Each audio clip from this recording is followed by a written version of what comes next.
बिस्मिल्लाहिर्रहमानिर्रहीम। अस्सलाम वालेकुम। मैं हूं वकील शहजाद और आप देख रहे हैं हिस्ट्री लोडेड। कुर्लश ओरहान किस्त नंबर 22 अपने वक्त पर ना आ सकी।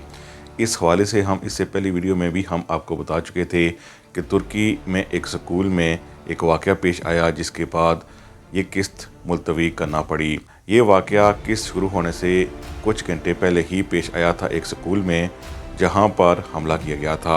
चूँकि किस्त मुलतवी हो चुकी थी इसलिए कहा जा रहा था कि किस्त 22 अप्रैल को आएगी, लेकिन अब जो न्यूज़ आई है उस हवाले से मज़ीद किस्त एक हफ़्ते के लिए लेट हो चुकी है, यानी एक हफ़्ता पहले लेट हो गई है और अब 2 हफ़्ते किस्त वापस नहीं आएगी। वजह यह है कि अगले हफ़्ते यानी 22 अप्रैल को फुटबॉल मैच है, जिसकी वजह से कुर्लश ओरहान किस्त नंबर 22 को नशर नहीं किया जाएगा तुर्की में। अब सवाल ये पैदा होता है कि किस्त नंबर 22 कब आएगी, तो किस्त नंबर 22 अब तुर्की में 29 अप्रैल को आएगी और हम 30 अप्रैल में पाकिस्तान में उसको उर्दू में देख पाएंगे।